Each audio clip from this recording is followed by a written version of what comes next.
City one news के साथ मैं हूं एंकर पर्सन कोमल बुखारी। नजर डालते हैं अब तक की हेडलाइंस पे। हुकूमती हिदायत पर inspector anti corruption Rana Nadeem Iqbal ने सरकारी जमीनों पर नाजायज काबजीन से करोड़ों रुपए की जमीन वागुजार करा ली। General secretary press club Hasan Bukhari से गुफ्तगू। महकमा अनहार के बेलदार रियाज डोगर वगैरह से 2 करोड़ 95 लाख मालियत की 7.5 एकड़ अराजी वागुजार कराई। DG anti corruption Punjab Gohar Nafees और रीजनल डायरेक्टर साहिवाल नईमुल्ला और डिप्टी डायरेक्टर राना फवाद के विजन के मुताबिक अब तक जिला पाकपतन में करोड़ों रुपए की अराजी वागुजार करा चुका हूँ। रिपोर्ट हसन बुखारी से। साहब, अपने नजायज तजावजात के खिलाफ क्या कार्रवाई अब तक अमल में लाई गई? बिस्मिल्लाहिर्रहमानिर्रहीम।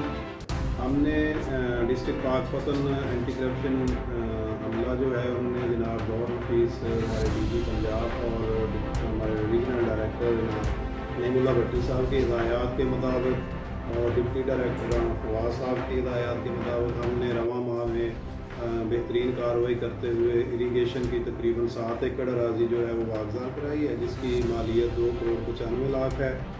इसके अलावा पिछले महीने में हमारी जो वागुजार कराई गई ज़मीन जो है उसकी भी मालियत करोड़ों में है।